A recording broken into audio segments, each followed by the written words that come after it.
Well, good morning, good afternoon, even good evening for some of you. I don't know where you were in the world. I'm actually in Belgium, in Europe.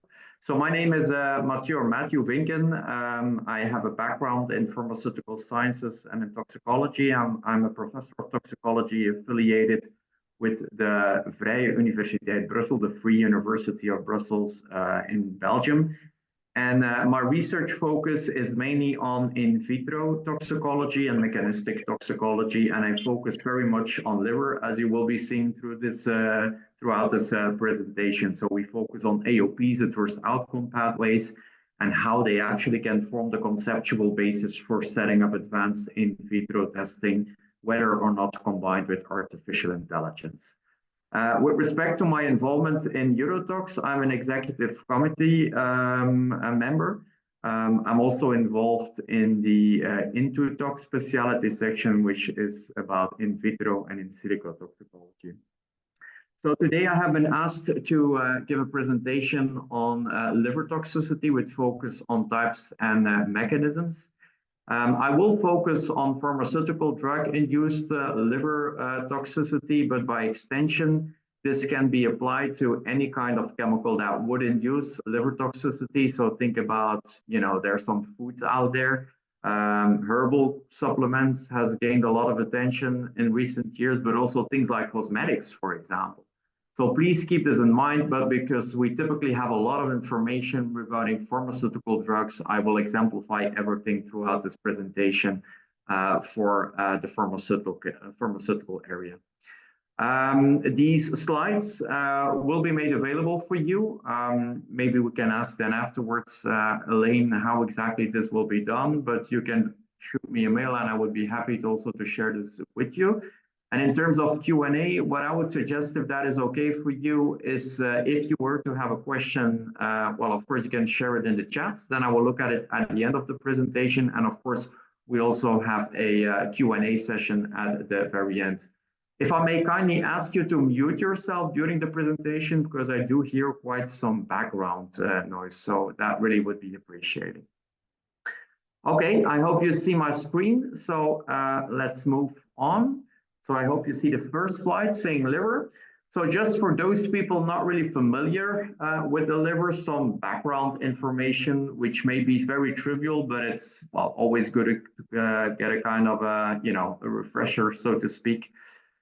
Well, if you look at what you see here on the left-hand side in the upper part, well, this is exactly what you would see if you would look through a microscope and you would have a look at human or even rodent liver. You will see several of these hexagonal structures, which is called a liver lobule, which is about 1 into micrometer in diameter, and in which cells are organized radially around branches of the hepatic artery. Now, at each of its 6 corners, a liver lobule meets 2 other lobules, and this is the area which is magnified on the left-hand side below, which is called the portal triad. And that consists of branches of the bile duct, the hepatic portal vein, and the hepatic artery. Well, as is the case with all of the organs and the tissues in our body, the liver also consists of several types of cells, and this is what you're looking at the right-hand side below. So the most important cells, so both in function, but especially also in number, are these cells which are shown in brown to you, which are called the parenchymal cells, or maybe better known as the hepatocytes. And indeed, they do take care of most of the liver-specific functions, as we will be seeing shortly on the next slide. That's why we like to call them the workhorses of the liver. But that does not mean that we don't have other very important cell types in the liver, the non-parenchymal cells. And this is also what is shown to you here on this slide. So for example, you see these endothelial cells that make up the lining of the blood flow, which we call the sinusoid in the liver. And by doing so, they create the space of this, and I will be coming on this back to this later on. But in the space of this, other very important non-parenchymal cell types occur, like these stellate cells, which can be considered as the storehouses of vitamin A into the body. And we will be coming back to this further on when we will be talking about fibrosis, which is a type of chronic liver toxicity, because stellate cells play a very important role in fibrosis. So please already keep this in mind. And then also in the sinusoidal lumen, we have a number of other non-parenchymal cell types that mainly play a role in, let's say, the immunological function of the liver, like the Kupffer cells and also the dendritic cells, which is very often being ignored in the field of especially liver toxicity. So I hope you see the next slide saying functions. Well, you cannot live without the liver, as you probably know. It's a vital organ. It indeed takes care of a number of very, important functions. And as already mentioned on the previous slide, most of these functions are taken care of by the hepatocytes. So, for example, the liver plays a very important role in lipid metabolism, carbohydrate metabolism, also the secretion and the synthesis of proteins. Think about blood coagulation factors, but also things like albumin. Well, this is all being secreted by the liver. The storage of nutrients and vitamins, as already exemplified on the previous slide, like this vitamin A, which stores typically into stellate cells. But of course, from the toxicological and more specifically from the pharmacotoxicological point of view, the most prominent liver function would be the biotransformation of foreign chemicals, which, as you undoubtedly know, we collectively designate as xenobiotics. And as a consequence of this function, it is also not a surprise that the liver is a primary target of systemic toxicity, which can be manifested over the shorter term. So that would be hours, days, and a couple of weeks, so acute toxicity, but also over the longer term, so chronic toxicity. And then we are talking about months, but even years. Well, you might know that drug-induced liver toxicity specifically occurs in about 1 in 10,000 to 1 in 100,000 patients per year. And usually it's not related to the pharmacological mode of action of the drug that is involved. It also underlies about 50% of all of the cases of clinical acute liver failure, and a majority is due to acetaminophen, paracetamol, and I will be coming back to this at the end of the presentation, because this is a very typical and a very well-known case of DILI. Now, theoretically, DILI can occur with any kind of drug, but in practice, we see that it, very frequently occurs with antibiotics, drugs that act on the central nervous system, and non-steroidal anti-inflammatory drugs.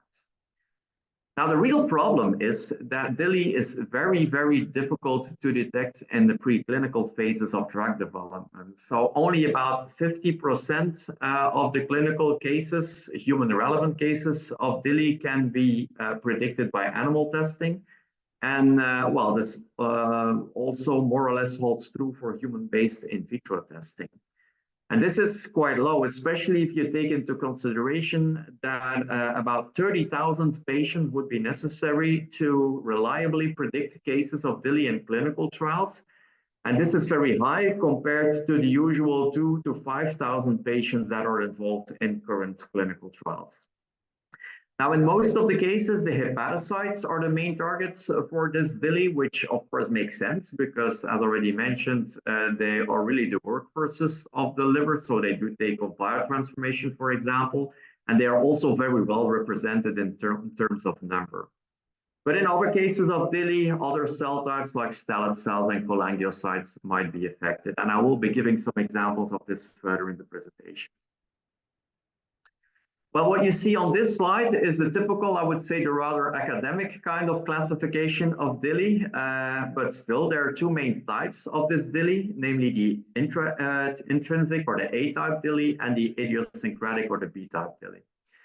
Well, the intrinsic or A-type DILI are typically dose-dependent, predictable, and reproducible. They typically occur in the supra-therapeutic range, so that would be higher than what is therapeutically, I would say, even allowed. The latency period, so the time for the symptoms or the DILI as such to become manifested, is typically somewhere between hours and days. And the prototypical case here would be acetaminophen, so paracetamol. And again, I will be coming back to this further on.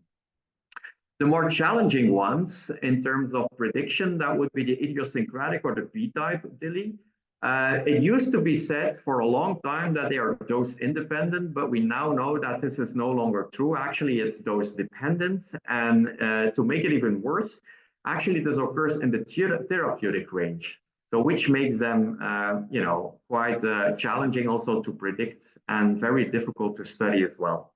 So the latency period is longer compared to intrinsic type of DILI. We are talking about weeks and even months. And as you can see on the slide, and as I will be explaining further on, this idiosyncratic type of DILI is then further classified as metabolic and immunological type of DILI. So DILI can also be classified or grouped based on their so-called chronicity, or the time that it takes in order to for the symptoms to become manifested. I will go very quickly through this slide and the next two slides, because this is not really, you know, the scope of this very presentation, but it's just to give you an overview of what is out there. So you can see in terms of acute DILI that there are several subtypes, like the hepatocellular, cytotoxic, and the cytolytic ones, like necrosis, which can be zonal or non-zonal. Steatosis, and I will be coming back to this further on, which can occur in a micro or a macrovesicular kind of pattern. Cholestasis, which is still one of the most deadly types of DILI, so the accumulation of bile, and I will be coming back to this quite extensively further on as well, and you can see here that there are different types. The chronic types of DILIs, again, hepatocellular kind of damage 5 years ago. Even at that time, it was still not called an AOP. But anyhow, it consists of 3 steps. So the first step is the initial injury, which can be induced by the parent drug or its metabolite, or actually both. And this initial injury can be manifested as direct cell stress, direct mitochondrial inhibition, or a specific immune reaction. This then leads in the second step to mitochondrial permeability transition, which then results in the third step into cell death, which can occur. Sorry? Can you please mute yourself? Yeah, thank you. Which then results in the third step as you know, cell death, which can occur like apoptosis, necrosis, or any other type of cell death. Something very strange is going on here with Zoom, because I keep getting very, very weird messages. So I don't know what is going on. So I still hope you can hear me. So let's go on. I can hear you. We can hear you. Yeah. And it's very difficult for me to see the screen because I get a lot of different pop-ups. Yeah, I will try to manage here. So anyhow, what I would like to do in the remainder of the presentation is to dig a little bit more into each of these steps of this, let's say, general DILI model, or an AOP, if you will. So let's start with direct cell stress. And the first, let's say, type of direct cell stress would be steatosis. So what you're looking at here is, of course, a very oversimplified scheme of how lipid metabolism in the body looks like. It's absolutely not my intention to go into the details here. But what is important for today is that, well, lipid metabolism can take place in different organs like adipose tissue, muscle, but especially in the liver. And the second thing that is relevant, at least for today, is that beta oxidation is a very important central event, which basically is the conversion of fatty acids into acetyl coenzyme A, which then enters the TCA cycle, the Krebs cycle. So steatosis is called fatty change, fatty degeneration, adipose degeneration, or very simply said, a fatty liver. And indeed, it refers to the abnormal retention of lipids, mainly triglycerides, into the hepatocytes. And it can occur histopathologically seen as 2 major patterns, macrovesicular steatosis, and that is what you're looking at on the right-hand side. So I actually put some arrows there. That was not even necessary, because you very, very clearly see these lipid droplets that accumulate into the hepatocytes, and they're so big that they actually start to displace the cell nuclei and other organelles. Now, the more worrisome kind of steatosis would be microvesicular steatosis. So that's what you see on the left-hand side. So here the lipid droplets are rather small in that sense that they do not have an effect on the localization of other cellular organelles. And as you hopefully can see from the bottom part of the slide, different mechanisms are involved in steatosis. like increased de novo synthesis of fatty acids, damage to mitochondrial DNA. But I would say the most common mechanism involved in steatosis would be impaired beta oxidation. So a special case would be phospholipidosis, and that refers to the accumulation of phospholipids into cells. By the way, not restricted to hepatocytes. Phospholipidosis can also be seen in other organs, like in the lungs, for example. I'm pretty sure that you know what phospholipids are. These are the, let's say, the molecular constituents of the plasma membrane, if you will. And these are amphiphilic molecules, which means that they consist of a hydrophilic head and a hydrophobic tail. And under certain circumstances, they can accumulate into cells, like into hepatocytes, which is then seen macroscopically as these lamellar inclusions. So this is what you're looking at on the bottom part of the slide. Now, you might know that the toxicological relevance of phospholipidosis has been questioned a lot by toxicologists and is still quite controversial among toxicologists, because there is, I would say, a pretty big school of toxicologists that don't believe that phospholipidosis is actually a toxicological effect, but rather a kind of, let's call it an homeostatic adaptive response of the body to a number of drugs. And all these drugs that induce phospholipidosis would share a similar structure as is exemplified on this slide, consisting of a cationic amphiphilic structure. So as you can see, for example, for amiodarone. And what is the most critical part or the group in that structure would be the tertiary amine structure.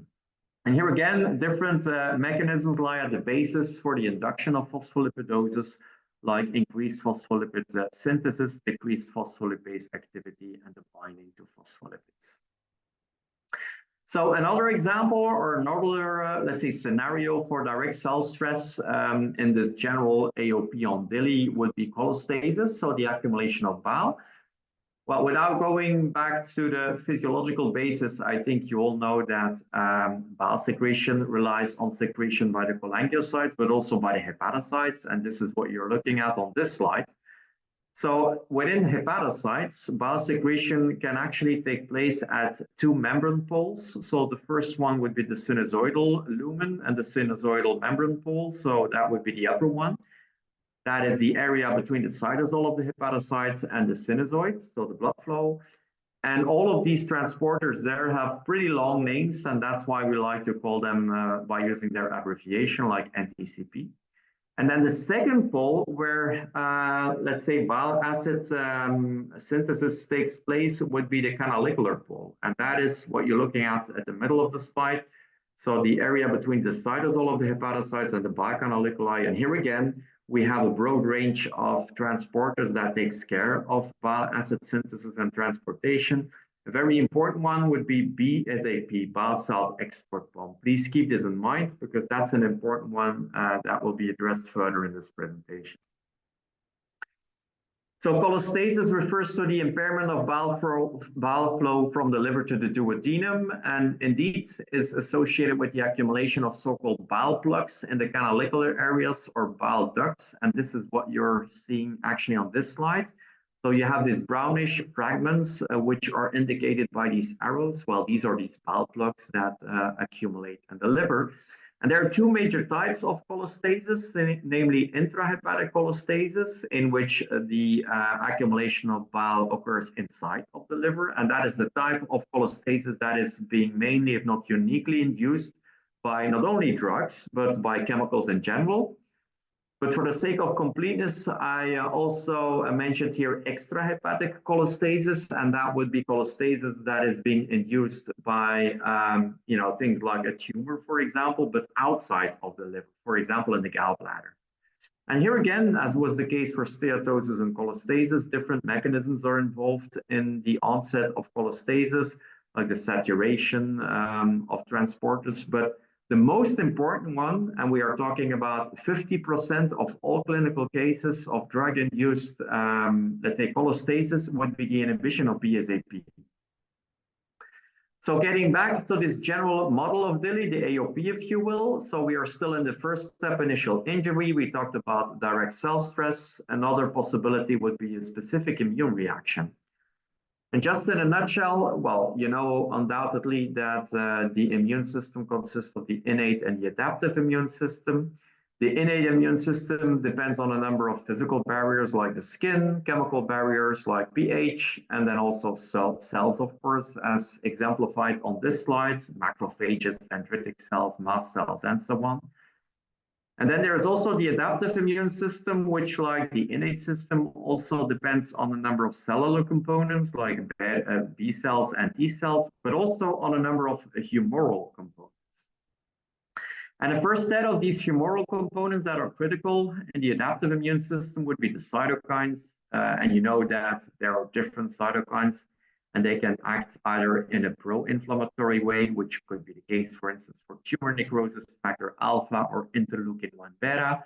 But other cytokines do exactly the opposite. So they suppress inflammation, and that, for instance, would be the case for interleukin-10.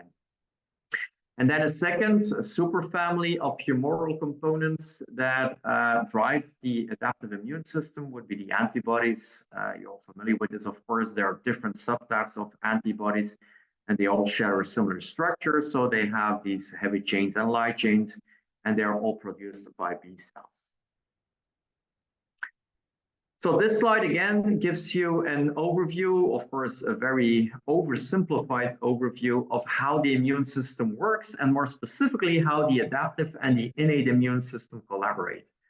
It all starts by the binding of a pathogen-derived lipid, a protein or nucleic acid, to a toll-like receptor at the dendritic cell, which then not only induces inflammation, but then also further presents the antigen to T cells. And this is exactly where the adaptive immune system comes into play. And this is what you're looking at the bottom part of the slide.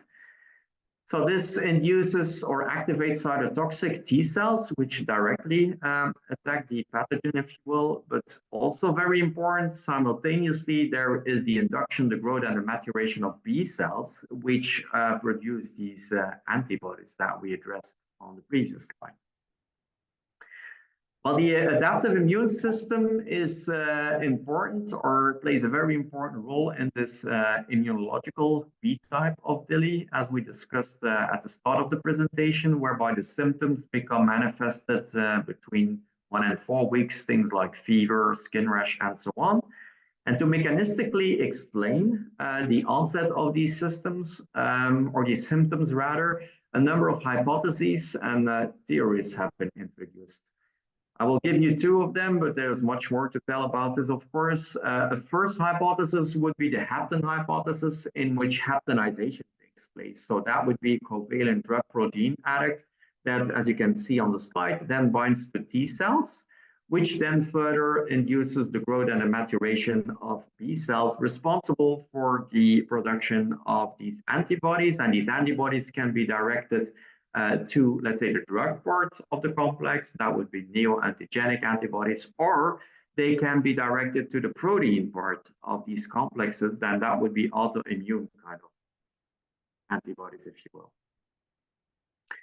And then another theory which tries to explain this would be the pharmacological interaction, or the pi concept. So in this case, no haptenization would take place. So the drug directly binds, as you can see from the cartoon on the slide, to T cells, which then in turn, again, induces the growth and the maturation of B cells, and then further being responsible for antibodies. So getting back to the general DILI model, or the DILI AOP, if you will. So we are still in step 1, initial injury. We talked about direct cell stress on the left-hand side. We talked about a specific immune reaction on the right-hand side. Still another possibility in step 1 would be direct mitochondrial inhibition, that then together with the other types of initial injury then leads in the second step to mitochondrial dysfunction. But just very short, I think you're all familiar with mitochondria. They are a special type of organelles in the cells, which you can appreciate here on the left-hand side. Well, they actually consist of 2 membranes, the inner and the outer membrane. The area between the 2 membranes is called, surprise, surprise, the inner membrane space, and the area within the inner membrane is called the matrix of the mitochondria. And actually communication or transportation of biochemical signals between the inside of mitochondria, so that would be the matrix, and the outside of mitochondria, so within the cytosol. Well, this is being facilitated by this pore, which you can see magnified on the right-hand side, called the permeability transition pore, the PTP, which is pretty complex because it's composed of different types of proteins that all have very long and fancy names. I will not go into the details here. Now, you probably know that mitochondria are a very special kind of organelles in that sense that they have their own genome, which is a circular DNA molecule of maternal origin. And they typically have somewhere between 2 and 10 copies of the circular DNA molecule. And it codes, or it actually has 37 genes that code for respiratory complexes. And I will be coming back to this further on, tRNA and rRNA. Well, as we all know, mitochondria, they fulfill very important functions in each type of cells, especially in very metabolically active cells like hepatocytes. So for example, they are involved in the synthesis of heme and steroids. They also participate in the regulation of cell proliferation and cell death. They have a critical role in calcium storage and signaling, but undoubtedly the most important role for mitochondria would be their role in energy storage and conversion. And in that respect, well, you might know that these mitochondria are sometimes referred to as the fuel stations of the cell. And this is being illustrated to you on this slide. And again, of course, this is very oversimplified. It's much more complex than this, but that would be beyond the scope of this presentation.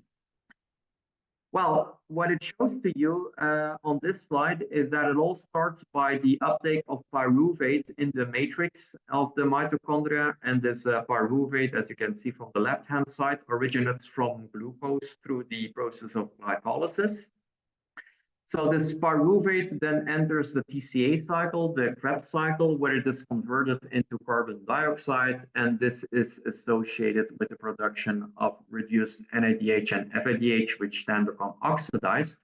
And at the same time, this is also being associated with a number of electrons that are being used then for the reduction of water into oxygen, if you will. What also happens here is that, well, these electrons are being produced, and actually they are being transported by these respiratory complexes, which are shown in red here. There are actually 4 of them. And the transportation of these electrons in between these respiratory complexes is linked with the extrusion of protons from the matrix into the inner membrane space of the mitochondria.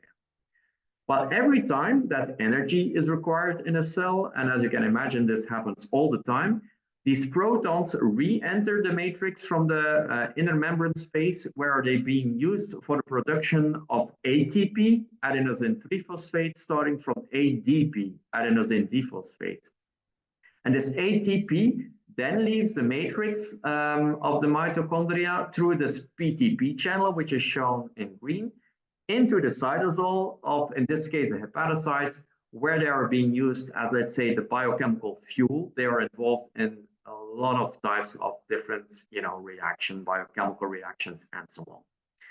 Well, you can already imagine that this very complex process is also a very vulnerable process. And indeed, it is specifically this PTP opening that is being affected by a lot of not only drugs, but chemicals in general. And as a matter of fact, uncontrolled PTP opening can lead to excessive uptake into the mitochondria, but the other way around as well, uncontrolled release of cytochrome C. And in fact, the extent of the PTP opening determines the degree of ATP depletion, and in turn, the degree of ATP depletion determines the cell death mode. And this is being illustrated here on this slide. So on the left-hand side, you see the scenario where the PTP opening occurs instantly and at a lot of, like mitochondria at the same time, which then leads to severe ATP depletion, which is a signal for the onset of so-called necrotic cell death. By contrast, on the right-hand side, you see the case where this PTP opening only occurs in a subset of mitochondria, which actually allows the remaining healthy mitochondria, which are shown there in blue or in purple, if you will, to start to release cytochrome C, which is then permissive for the formation of the apoptosome, which then result in the onset of so-called apoptotic cell death. And this actually leads us to the third step of the DILI AOP, which would be the cell death that is being initiated. And again, there are many ways in which cell death can occur, but for the purpose of this presentation, I will focus on apoptosis and necrosis. So apoptosis and necrosis, as you know, there are two specific types of cell death that differ based, first of all, on a number of morphological features, which is illustrated on this slide. So in the upper part, you can see a typical course of apoptotic cell death in which the cells, they shrink. There is the process of fragmentation and so-called apoptotic body formation. By contrast, as you can see in the lower part, in necrosis, the cells, they actually swell, they become leaky, which means that the cytosolic content is being released extracellularly, and this is a major trigger for the onset of inflammation, which is a major difference compared to apoptosis. So in addition to the morphological differences, apoptosis and necrosis also can differ at the level of the biochemical regulation. And in that regard, there are at least two major, let's say, protein families. There are much more than this, but there are two major ones that are being responsible for the regulation of apoptotic cell death. So first of these families would be the B-cell lymphoma or the BCL2 proteins, which can act in a pro or an anti-apoptotic way. So they can induce apoptosis, like, for example, is the case for proteins like BAX and BAC. Or they can do the opposite. They can suppress apoptosis, which would be the case, for example, for BCL2 protein itself. Now, there has been a lot of discussion and literature on how exactly BCL2 proteins are involved in the regulation of apoptosis, but it is now agreed that they would be directly involved in the regulation of the release of cytochrome C from mitochondria. And I will be coming back to this further. A second family of proteins involved in apoptosis would be the cysteanyl aspartate-specific proteases, or shortly caspases. They all share a similar structure as shown to you on this slide, consisting of a protease domain and a prodomain. In order to become activated, they should get rid of this prodomain by means of the process of proteolytic cleavage. And as also shown to you on this slide, there are a number of subfamilies of these caspases. Important for today would be the initiator caspases, of which caspase 8 is a prototypical member. So they take actually the lead in initiating apoptosis. Very important are also the effector caspases that execute the apoptotic response by cleaving a broad set of cellular proteins, but also nucleic acids. For example, they cleave a lot of cytosolic proteins, which gives rise to the typical apoptotic phenotype. And I would say the most well-known member here would be caspase 3. And just for the sake of completeness, I also added here the inflammatory caspases, but I will not elaborate on this. Well, apoptosis is a programmed cell death mode, which means from the biochemical point of view that ATP would be required. So apoptosis not only occurs in pathological, so toxicological conditions, but also in physiological conditions. And it typically, as already alluded to, is not associated with the induction of an inflammatory response, although this is being heavily debated in literature. And mechanistically seen, apoptosis can be induced by several pathways. The two most important ones are summarized here on this slide, namely the extrinsic and the intrinsic pathway. In the extrinsic pathway, specific ligands like Fas ligands bind to their cell death receptor at the plasma membrane surface, which then leads to the activation, so the proteolytic cleavage of caspase 8, which in turn then induces the release of cytochrome C from mitochondria by acting on BCL2 proteins like BIT. And as already shortly mentioned, this released cytochrome C then forms with a number of other proteins, the so-called apoptosome, in which other caspases become activated. So they undergo proteolytic cleavage, which is, for instance, the case for caspase 9. And this then in turn activates, so it cleaves caspase 3.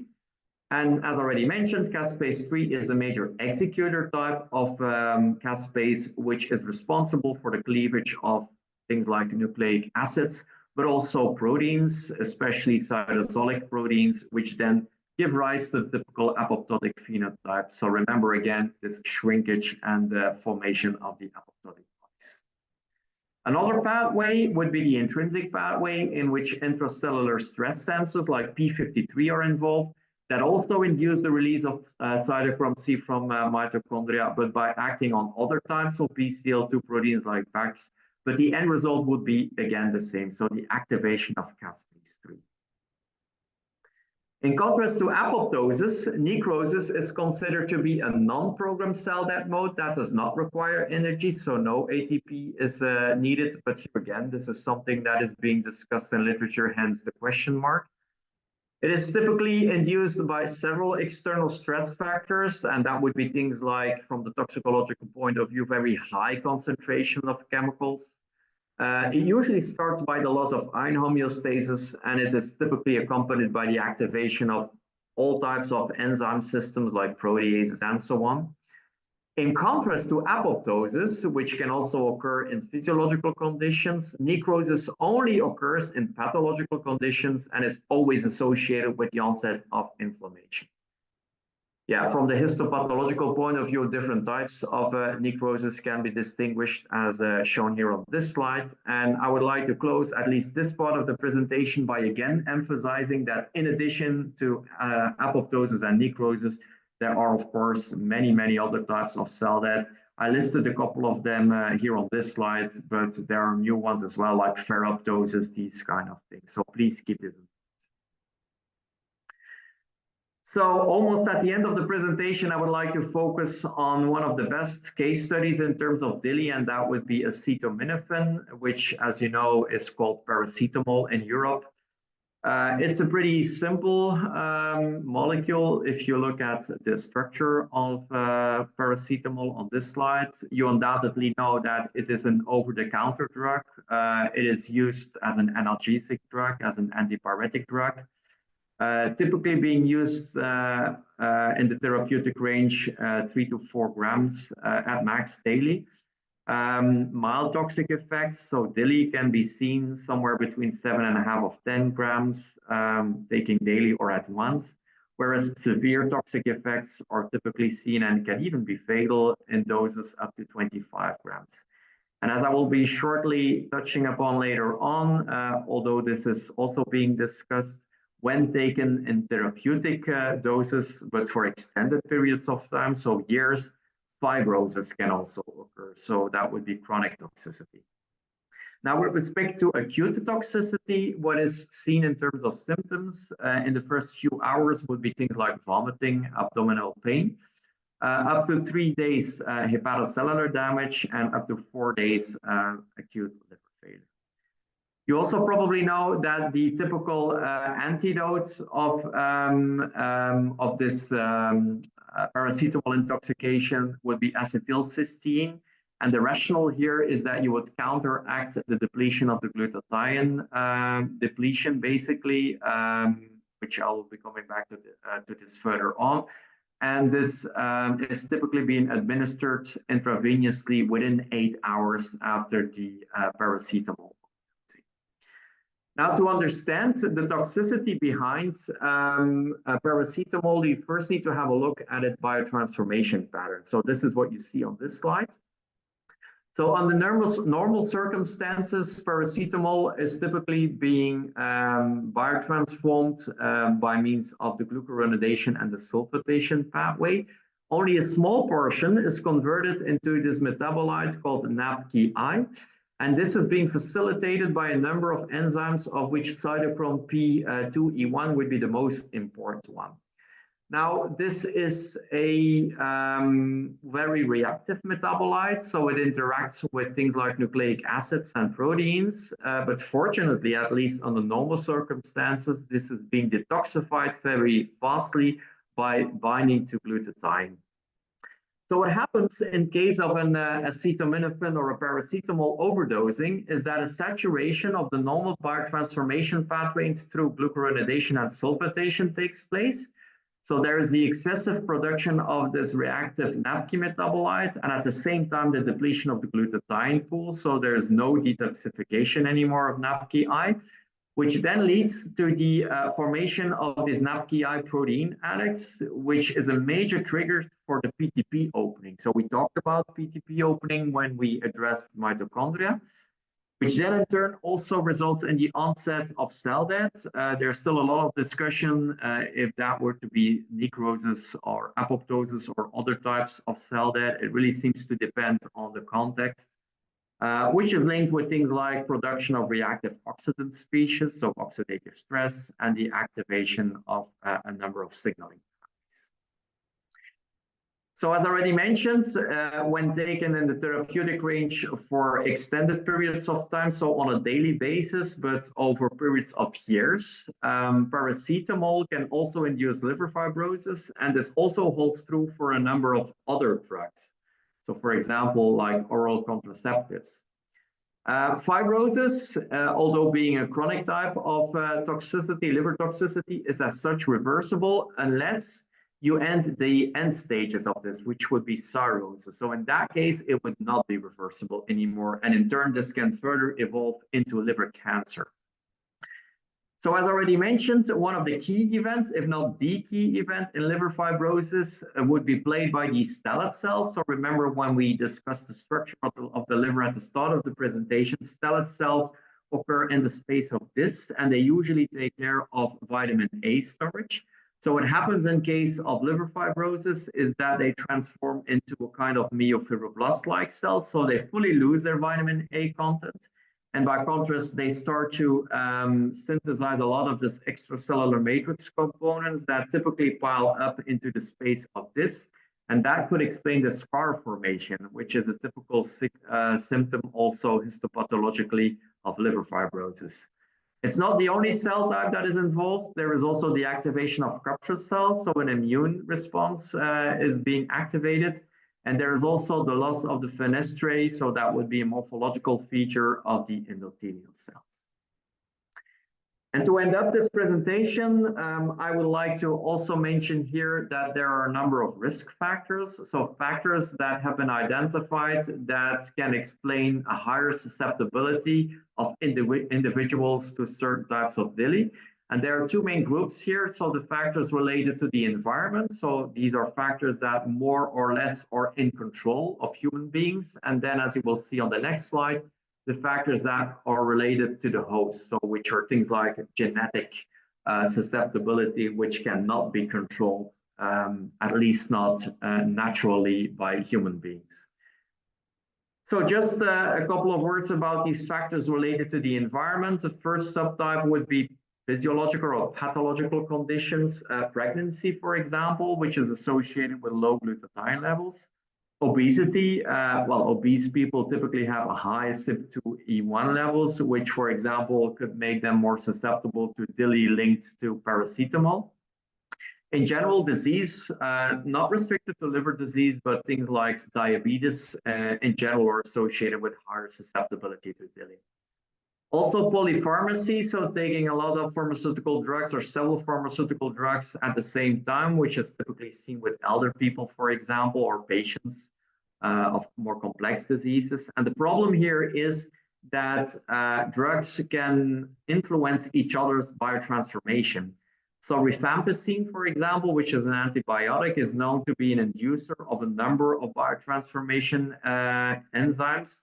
And of course, if you were to take a drug that actually depends on these biotransformation enzymes for its toxification of detoxification, this might increase or decrease even the risk of DILI manifestation.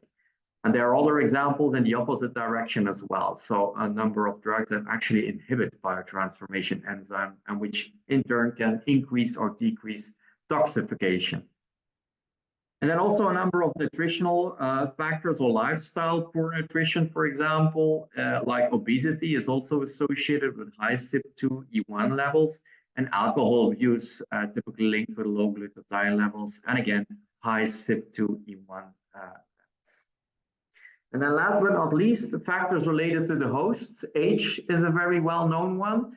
So DILI seen in younger people, or children even, is typically hepatocellular of nature, while DILI seen in elder people, so over 60 or 70, is typically of cholestatic nature. Gender, unfortunately, as well. So in general, it seems that women seem to be more susceptible for developing DILI than men. Probably this can be explained by hormonal differences. And then also very well known, of course, are genetic factors, things like SNPs, so variations in our genes that make you or me more susceptible to developing DILI compared to somebody else. And these can be genes, or these can be variations and genes that not only code for biotransformation enzymes or drug transporters, but also things like cytokines and so on. So it is. Thank you very much for your attention. Sorry for the technical issues we had. I would be more than happy to answer any of the questions you might have. But if after this presentation you would like to have some more information, if you would like to have slides, or if you would like to have, some papers, don't hesitate. Just send me an email.